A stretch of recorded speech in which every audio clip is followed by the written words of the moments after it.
Let's see here if this is working. So this is an unlisted stream right now. No one can see this.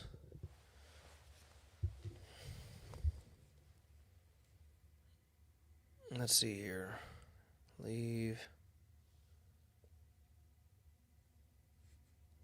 I'm going to see if this is working. This is just a test. No one can see this. This is just a test.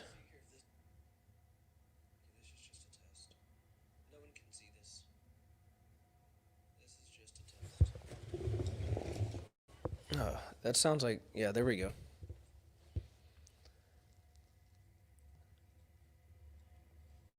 Okay, that's better.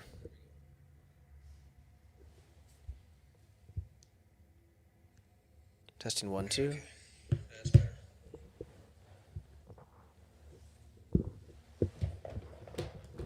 Testing 1, 2. Let me see here. The problem is, I have to get all this lined up here.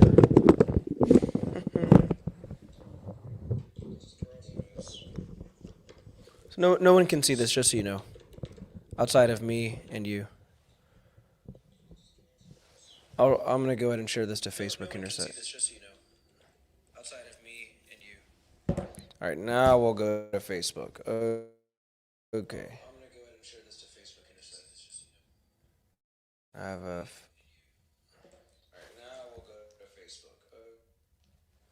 Okay, so turn that off. Go here.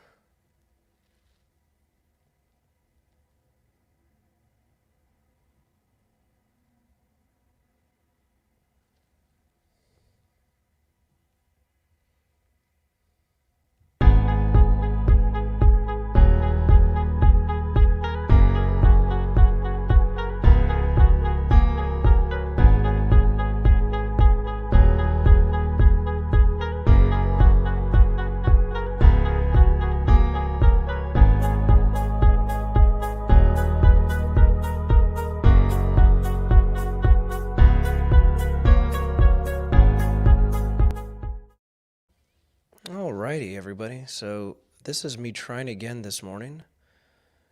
We have had some technical difficulties here, but I hope everything is clear now. I did some tests on my side. I think I've been able to fix what's going on. Should have a little bit lower resolution video, but the audio should be fixed. Alrighty. We are going to go ahead and jump into this where we left off yesterday. Just hope things are going well for you.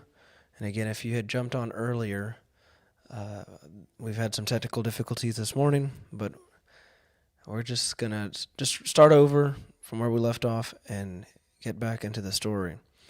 So at this point, we have Christian. He's lost his friend Faithful.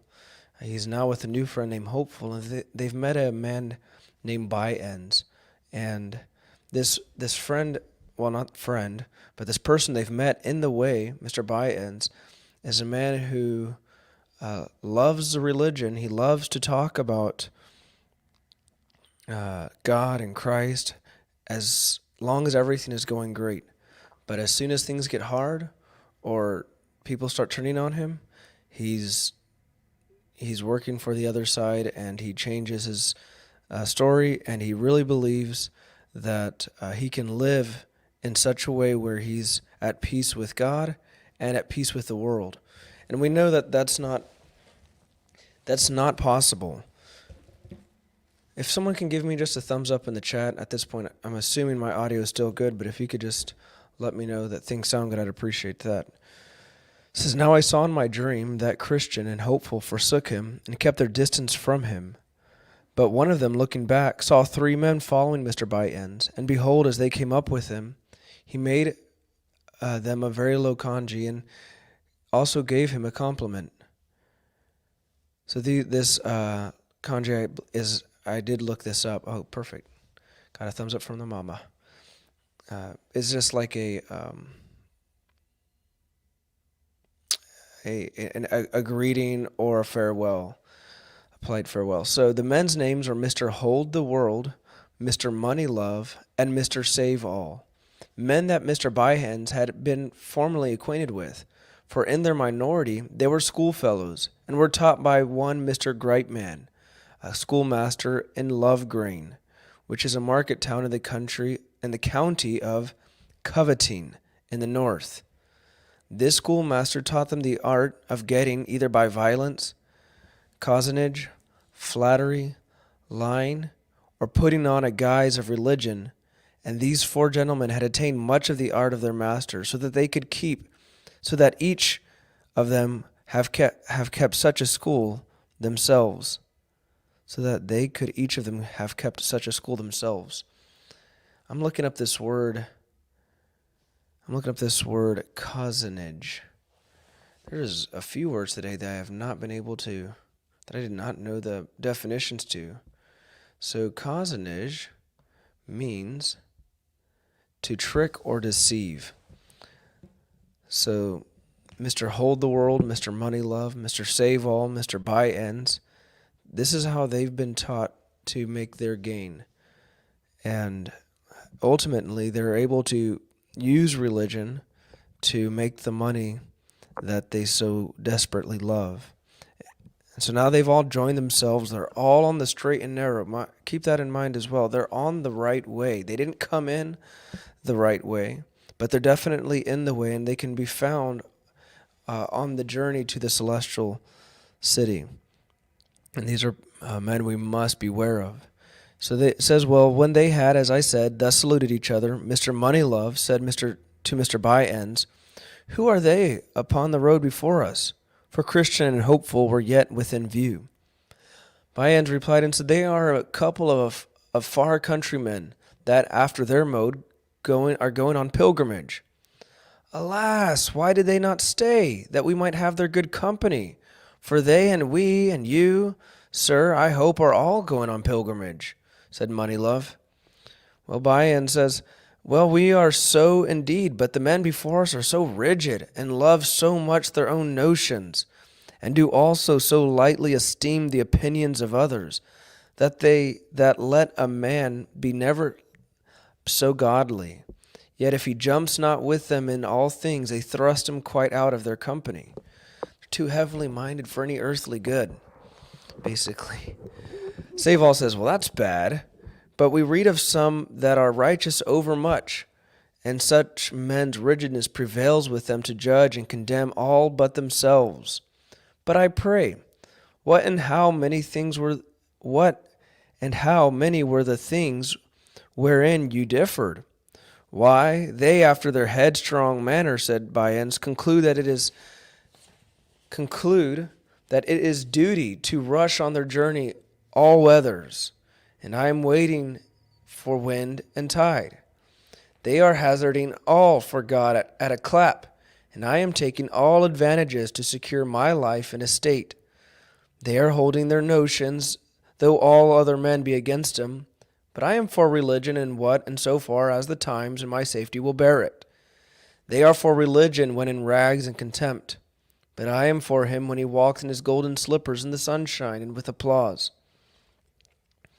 We have a note here from the author. It says, "Notwithstanding Buy Ends could be reserved and upon his guard with faithful pilgrims, yet he can speak out boldly to those of his own spirit and character. Oh, the treacherous deceivings and desperate wickedness of the human heart. Who can know it? None but the heart-searching God."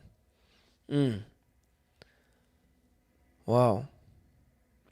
So when he meets other people like him, he doesn't hold back at all. He just simply says it the way it is. And there's nothing to be ashamed of when he's with men that are like him, because they believe the same way. And so Mr. Hold the World replies and says, "Aye, and hold you there still, good Mr. Buy Ends. For my part, I can count him but a fool that, having the liberty to keep what he has, shall be so unwise as to lose it. Let us be wise as serpents. It is best to make hay while the sun shines. You see how the bee lieth still all winter, and bestirs her only when she can have profit with pleasure. God sends sometimes rain, and sometimes sunshine. If they be such fools to go through the first, yet let us be content to take fair weather along with us. For my part, I like that religion best that will stand with the security of God's good blessings unto us. For who can imagine that is ruled by his season, since God has bestowed upon us the good things of this life, but that he would have us keep them for his sake? Abraham and Solomon grew rich in religion, and Job says that a good man shall lay up gold as dust. But he must not be such as the men before us, if they be as you have described them. Now Save All says this. He says, I think that we are all agreed in this manner, and therefore there needs no more words be about it. Moneylove says, no, there needs no more words about this matter indeed, for he that believes neither scripture nor reason, and you see we have both on our side, neither knows his own liberty, nor seeks his own safety. Byans replies and says, my brethren, we are, as you see, going all on pilgrimage, and for our better diversion from things that are bad. Give me leave to propound unto you this question. So this is a great conversation that's being had. There's a lot of old words here, but I hope it makes sense. Mr. Byans is going to explain a little bit deeper. They're going to go into a little bit deeper of this mentality of loving God, loving religion when it's good, and only when it's good. He says, suppose a man, a minister, or a tradesman, etc., should have an advantage lie before him, to get the good blessings of this life, yet so as that he can by no means come by them, except, in appearance at least, he becomes extraordinary zealous in some points of religion, that he meddled not with before. May he not use this means to attain his end, and yet be a right, honest man? Moneylove says, I see the bottom of your question, and with these gentlemen's good leave, I will endeavor to shape you an answer.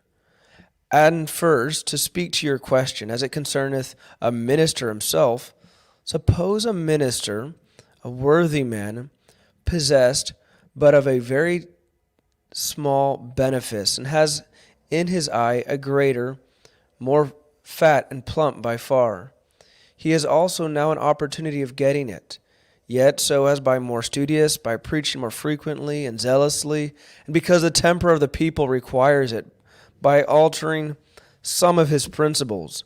For my part, I see no reason why a man may not do this, provided he has a call, aye, and a great deal besides it, and yet be an honest man. It's like there's nothing, I don't see anything wrong with a man who has just a little bit, has the opportunity to get a lot, if he would just simply just study more, preach more zealously, and if he needs to alter some of his principles to get, this is basically the end. The end justifies the means here, and he goes on to make some supportive points here. He says, for why? His desire of a greater benefice is lawful. This cannot be contradicted, since it is set before him by providence. So then he may get it if he can, making no question, for conscience sake. Besides, his desire after that benefice makes him more studious, a more zealous preacher, and so makes him a better man. Yea, makes him better improve his parts, which is according to the mind of God. There's nothing wrong with this benefice, is that money, that fame. Now as for his complying with the temper of his people, by deserting to serve them some of his principles, this argueth that he is of a self-denying temper, of a sweet and winning deportment, and so more fit for the ministerial function. Wow. He's basically breaking down how a person in this state self-justifies. And I conclude then that a minister that changes a small for a great should not, for so doing, be judged as covetous, but rather, since he is improved in his parts and industry thereby, be counted as one that pursues his call and the opportunity put into his hand to do good. Now to the second part of the question, which concerns the tradesmen you mentioned.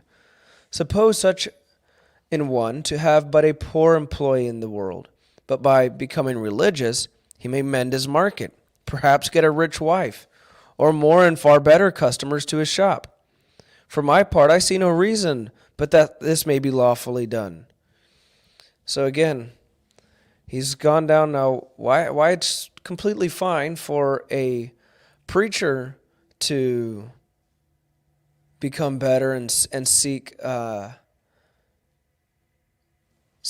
wealth and fame, because by studying more, preaching more, like this all makes you a better person. So yeah, and complying to what your people want, that just shows self-denial. Yeah, that makes sense. And then a tradesman, a person out in the field, a layman, if you will, they have nothing but are able to increase their gain and increase their ability to help more by becoming religious, then that seems like it's lawful.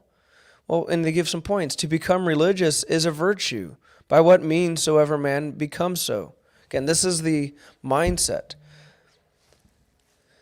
Nor is it unlawful to get a rich wife, or more customers to my shop. And besides, the man that gets these by becoming religious gets that which is good of them that are good, by becoming good himself. So then, here is a good wife, and good customers, and good gain, and all these by becoming religious, which is good. Therefore, to become religious, to get all these, is a good and profitable design. Again, this is the mindset. Hold on. Looks like my battery's about to die. This is the life of the tech world. Let's see. I'll just keep a watch on it. Here is, and I won't go too much longer. Here's the worldly wisdom, right?